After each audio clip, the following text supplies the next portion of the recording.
دلارام یہ بتاؤ شہزادہ علی کہاں ہے؟ شہزادہ علی؟ دلارام تعجب سے بولی، ابھی تو آپ شہزادہ علی کے کمرے سے آ رہی ہیں، اگر میں بروقت پہنچ نہ جاتا تو شہزادہ صاحب نے نیلی کو اس دنیا فانی سے عالم جاویدانی میں پہنچا دیا ہوتا۔ بھیانک آدمی جسے وہ شمشیر ڈاکو کے نام سے جانتی تھی اچانک ہی مخمل کے باری اور دبیز پردے سے نکل کر سامنے آ گیا۔ اس نے حجرے کو 2 حصوں میں تقسیم کر دیا تھا۔ اپنے خوفناک موسن کو دیکھ کر نیلی کی آنکھوں میں ممنونیت کی جھلک نمایاں ہوئی۔ آہستہ سے بولی، میں آپ کی شکر گزار ہوں، اگر آپ بروقت نہ آتے تو میری زندگی واقعی خطرے میں تھی، مگر وہ انگوٹھی کا کیا قصہ تھا؟ بھیانک آدمی اپنی الجھی ہوئی داڑھی کھجانے لگا، اس کی آنکھوں میں شرارت رقص کر رہی تھی۔ نیلی نے جواب دیا، دلارام جانتی ہے، مگر ہم بھی تو سنیں، ولی عہد کی انگوٹھی تمہارے پاس کیسے پہنچ گئی؟ بنت شاہو کے چہرے پر شرم و ندامت اور پریشانی کے ملے جلے آثار پیدا ہوئے۔ اس نے بے بسی سے دلارام کی طرف دیکھا۔ دلارام، تم انہیں بتا دو۔ نہیں، بھیانک آدمی فوراً بولا، ہم تمہاری کہانی تمہاری زبانی سنیں گے۔ نیلی کے ہچکچاتے گھبراتے دیکھ کر اس نے پھر کہا، ابھی تھوڑی دیر پہلے تو تم ولی عہد پر گرج برس رہی تھی، تم نے خنجر نکال کر اس شیر کی سٹی گم کر دی تھی، مگر ہمارے سامنے ہچکچا رہی ہو، کیا ہم شہزادے سے بھی بڑے ہیں؟ دلارام نے اصرار کیا، بانو، یہ آپ کے محسن ہیں، انہیں انگوٹھی والا قصہ سنا دیجیے نا۔ مجبوراً نیلی کو 14ویں رات کا واقعہ دہرانا پڑا جو پہلے دلارام کو سنا چکی تھی۔ اس نے بتایا کہ چاند کی 14ویں رات کو کس طرح شہزادہ زخمی ہو کر گونا بستی میں آیا اور 4 روز ان کا مہمان رہا۔ چوتھے روز اس نے اپنی شاہی انگوٹھی نیلے کے ہاتھ میں پہنا دی۔ یہ کہانی اس وقت ایک سنسنی خیز تحیر میں داخل ہوئی جب شہزادہ خرم محافظ دستے کے ہمراہ رات کو گونا بستی پہنچ گیا اور نیلی سے انگوٹھی کا مطالبہ کرنے لگا۔ نیلی نے بتایا، شہزادے نے اسے جاننے پہچاننے سے انکار کر دیا اور پوچھنے لگا، اس نے انگوٹھی کہاں سے لی ہے؟ وہ اس سوال سے دم بخود رہ گئی۔ ولی عہد کی بے رخی، بے وفائی، بے رحمی پر اس کا دل ٹوٹ گیا اور اس نے فیصلہ کر لیا، وہ تقدیر سے لڑنے کے بجائے اپنی شکست قبول کر لے گی اور کل ہی شاہی محل میں پہنچ کر انگوٹھی ملکہ جہاں کو واپس کر دے گی۔ چنانچہ آج وہ انگوٹھی واپس کرنے آئی تھی کہ دلارام اسے اپنے حجرے میں لے گئی، جہاں اس نے اپنے محبوب شہزادہ خرم کو دیکھا، اس کی باتیں سنی اور دنگ رہ گئی، کیونکہ وہ رات والے شہزادہ خرم سے بہت مختلف تھا، مگر یہ سمجھ کر کہ وہ شاید اپنی شاہی مصلحتوں کے باعث مجبور ہے، اس نے اپنے محبوب کی امانت لوٹا دی اور وہاں سے نکل آئی۔ مگر آج وہ شہزادی گلبانو کے کمرے میں پہنچی، شہزادہ خرم پھر اچانک نمودار ہوا اور اسے مجبور کر کے اپنے ساتھ لے گیا۔ اب وہ پھر اسی وحشی انسان کا روپ اختیار کر چکا تھا جس نے رات گونا بستی میں اس کے خرمن محبت کو پھونک دیا تھا۔ نیلی نے کہا، اس نے پھر مجھ سے انگوٹھی کا مطالبہ کیا جسے میں تھوڑی دیر پہلے واپس کر آئی تھی۔ میں حیران و ششدر رہ گئی اور سمجھی شاید مذاق کر رہا ہے، لیکن وہ مذاق ہرگز نہ تھا۔ اس نے میری کلائی دبوچ لی اور وحشیانہ جھٹکا دیا۔ بس اس جھٹکے میں میری آنکھوں نے ایک عجیب و غریب نظارہ دیکھا اور مجھ پر یہ حقیقت منکشف ہو گئی کہ یہ وہ آدمی ہرگز نہیں جس نے میرے دل میں محبت کی شمع جلائی تھی، بلکہ اسی شکل و صورت، اسی نام کا دوسرا آدمی ہے۔ وہ شہزادہ خرم ہرگز نہیں، یقیناً کوئی لٹیرا ہے۔ بہت دیر سے سمجھی، لیکن خیر، سمجھ تو گئیں۔ بھیانک آدمی کے ہونٹوں پر شرارت آمیز مسکراہٹ تھی، مگر تم نے ایک ہی نام، ایک ہی شکل کے 2 آدمیوں میں امتیاز کیسے کر لیا؟ کان کی لو سے۔ لٹیرے شہزادے کے دائیں کان کی لو کٹی ہوئی ہے۔ اس انکشاف پر دلارام اور ظریف کماندار ششدر رہ گئے۔ اپنی کہانی سنانے کے بعد نیلی پھر دلارام سے مخاطب ہوئی، تم بتاتی کیوں نہیں شہزادہ علی کہاں ہے؟ یہیں ہے، آ جائیں گے۔ کب آ جائیں گے؟ نیلی بضد ہو کر بولی، وہ جہاں بھی ہوں مجھے ان کے پاس لے چلو۔ مگر شہزادہ خرم سے کیوں ملنا چاہتی ہو؟ بھیانک آدمی نے کہا، جب تم اس سے ترک تعلق کر چکی، محبت کا تحفہ لوٹا چکی، تو اب خرم سے کیا کام؟ میں نے غلط فہمی میں ان کا دل دکھایا ہے، معافی مانگنا چاہتی ہوں، مگر مجھے تو اطلاع ملی ہے جب سے تم نے انگوٹھی واپس کی اور روٹ گئی ہو، شہزادہ خرم نے اپنے دوستوں سے بھی ملنا جلنا چھوڑ دیا ہے، دنیا ترک کر دی، نہ جانے کہاں گوشہ تنہائی میں بیٹھا تڑپ رہا ہوگا۔ میرا خیال ہے تم شہزادہ خرم کو اس کے حال پر چھوڑ دو، اسے بھول جاؤ۔ نہیں، ایسا کبھی نہیں ہو سکتا۔ یہ کہہ کر نیلی نے دلارام کو جھنجھوڑ دیا اور کپ کپاتی آواز میں بولی، دلارام، خدا کے لیے مجھے شہزادہ خرم کے پاس لے چلو، وہ مجھے ضرور معاف کر دیں گے۔ دلارام نے کوئی جواب نہ دیا، مگر بھیانک آدمی نے پھر سوال کر دیا، تو کیا تم نے جھوٹ موٹ کا ترک تعلق کیا تھا؟ نیلی کے پلکوں پر آنسوں کے قطرے لرزنے لگے۔ یہی اس سوال کا جواب تھا۔ بنت شاہو کی بے چینی، بے قراری اور تڑپ دیکھ کر ظریف کماندار کے ہونٹوں پر عجیب سی مسکراہٹ نمودار ہوئی اور وہ بھیانک آدمی سے مخاطب ہو کر کہنے لگا، اب بانوں کو زیادہ پریشان نہ کیجیے شہزادہ علی۔ یہ کہہ کر اس نے اچانک ہاتھ بڑھا کر بھیانک آدمی کی داڑھی پکڑ لی اور اسے ایک جھٹکے سے کھینچ لیا۔ وہ کہتا ہی رہا، ارے گستاخ، بدتمیز، داڑھی کے توہین کر رہے ہو۔ مگر ظریف کماندار نے ایک نہ سنی۔ بھیانک آدمی کی خوفناک گھنی داڑھی اس کے ہاتھ میں لٹک رہی تھی اور نیلی کے سامنے شہزادہ خرم ذیشان کھڑا تھا، اس کا محبوب۔ یہ تماشا دیکھ کر حیران و ششدر رہ گئی۔ ظریف کماندار نے فوراً دلارام کا ہاتھ پکڑا اور یہ کہہ کر کہ قربان نت شوم، ذرا بات تو سنو، اسے باہر کھینچ کر لے گیا۔ شہزادہ خرم کے لبوں پر تبسم دیکھ کر نیلی کے دل میں بجھے چراغ پھر جل اٹھے، محبت کے کنول پھر کھل اٹھے، ہونٹوں کے گوشے پڑپڑانے لگے۔ شہزادہ علی، اور لپک کر اس کے بازوں میں سما گئی۔ ولی عہد نے مسکرا کر کہا، شہزادہ علی نہیں، خرم۔ اس نے نیلی کی ٹھوڑی پکڑ کر چہرہ اوپر اٹھایا تو اس کی آنکھوں سے آنسو رواں تھے، سرخ سرخ نتنے گلاب کی پنکھڑی کی مانند پڑک رہے تھے۔ خرم حیران ہو کر بولا، پگلی، یہ رونے کا کون سا مقام ہے؟ بنت شاہو گلوگیر آواز میں کہنے لگی، آپ نے مجھ سے حقیقت کیوں چھپائی؟ صاف صاف کیوں نہ بتا دیا کہ آپ کی عدم موجودگی سے فائدہ اٹھا کر جب آپ گونا بستی میں ٹھہرے ہوئے تھے، آپ کا ایک ہم شکل تخت و تاج کا دعویدار بن بیٹھا ہے۔ خرم نے حیرت آمیز مسکراہٹ سے کہا، ارے تم تو سب کچھ جانتی ہو، مگر یہ بید مجھ پر آج ہی کھلا ہے، ورنہ یہی سمجھتی رہی آپ نے محبت کے نام پر میرے ساتھ ایک خوفناک مذاق کیا تھا، کھلونا سمجھ کر مجھ سے کھیلنا چاہا تھا۔ میں غریب جو تھی۔ خرم نے نیلی کے آنسو پہنچتے ہوئے پیار بھرے لہجے میں کہا، نیلی، کیا میں اتنا ہی ظالم نظر آتا ہوں؟ تم نے میری محبت پر، میری وفا پر یقین کیوں نہیں کیا؟ پھر خود ہی کہنے لگا، لیکن اس میں تمہارا بھی کیا قصور؟ حالات نے شکل ہی ایسی اختیار کر لی تھی، میرے دشمن نے کھیل ہی ایسا کھیلا کہ تم تو کیا امی حضور تک دھوکہ کھا گئیں، اور اس کی شکل حیرت انگیز طور پر مجھ سے ملتی ہے، اور اسی شکل کی وجہ سے اس نے مجھے سلطنت اور محبت سے بے محروم کر دینا چاہا۔ نیلی کا ہاتھ تھام کر وہ چوبی تخت پر بیٹھ گیا اور بتانے لگا، گونا بستی سے واپسی کے بعد جب وہ اسے سردار شاہو کے ساتھ سرائے شہریار میں چھوڑ کر نکلا تو سرائے کے منتظم دارا بھی کی زبانی پتہ چل گیا تھا کہ شہزادہ خرم کو صفدر نگر میں آئے تو 4 روز ہو چکے ہیں اور شہر میں اسی کی آمد پر چراغاں ہو رہا ہے۔ پھر اس نے بتایا، وہ دوسرے دن دربار جشن میں پہنچا جہاں نیلی کو رقص کرنا تھا، تو یہ دیکھ کر تصویر حیرت بن گیا کہ ہو بہو اس کا ہم شکل ولی عہد بن کر ملکہ جہاں کے پہلو میں بیٹھا تھا۔ قدرت کے اس بھیانک مذاق پر جو کیفیت ہوئی اس کا اندازہ بلا کون لگا سکتا ہے، لیکن اسی روز وہ اپنے دوست ظریف کماندار کی جاگیر پر پہنچ گیا اور اسی رات نے شہزادہ خرم سے شمشیر ڈاکو کا روپ دھار لیا، کیونکہ اس کا ہم شکل دراصل سانگا ندی کا خوفناک لٹیرا شمشیر ہی تھا۔ نیلی یہ داستان سن کر دنگ رہ گئی۔ اس نے پوچھا، لیکن آپ کو بیس بدلنے کی کیا ضرورت تھی؟ سیدھے ملکہ جہاں کے پاس جاتے اور اس دھوکے باز کی کالی کھول دیتے۔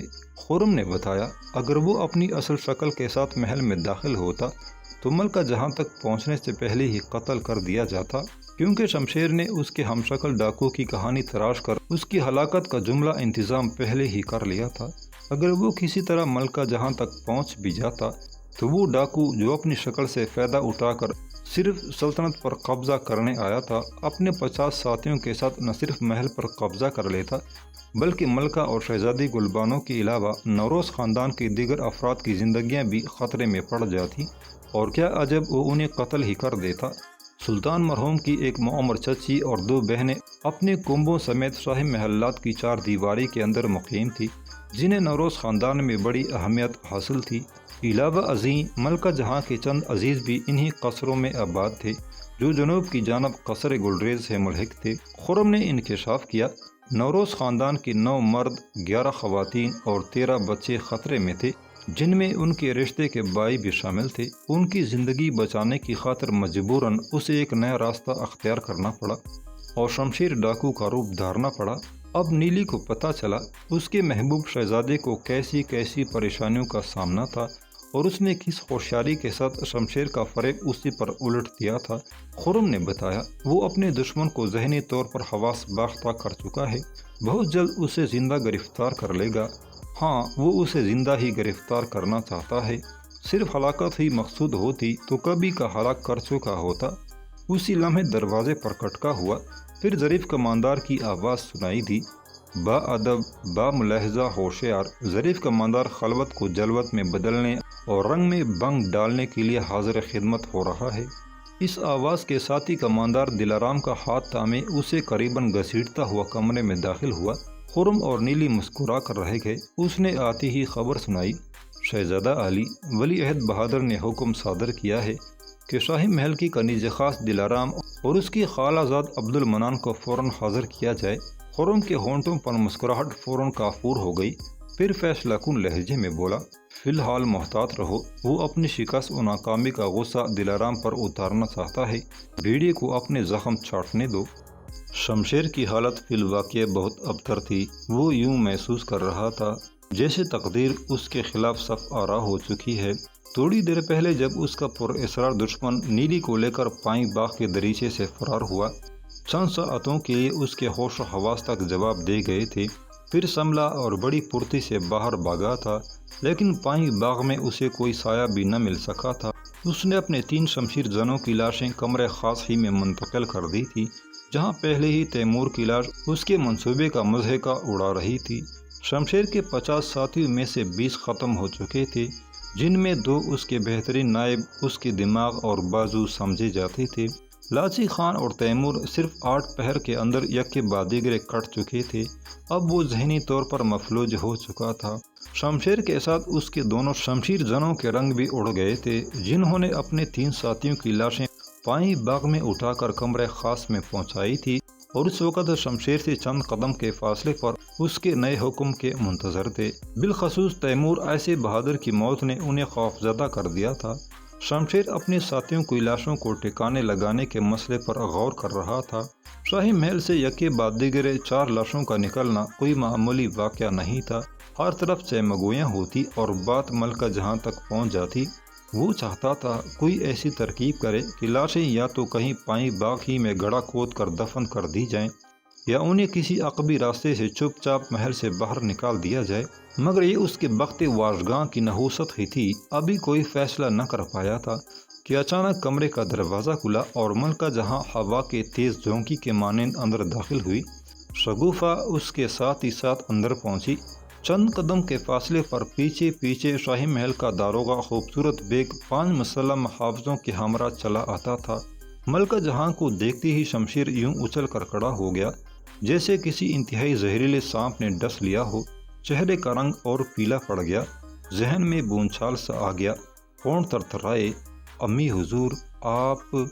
ملکہ جہاں جواب دیے بغیر تیزی سے آگے بڑھی اور ٹھیک تیمور کی لاش سے صرف 2 قدم پر رک گئی۔ شمشیر زنوں کی لاشیں اس سے پرے قطار میں رکھی تھی۔ ملکہ جہاں نے چاروں لاشوں کو دیکھا۔ اس کی نگاہوں میں حیرت ضرور تھی مگر خوف ہرگز نہیں تھا۔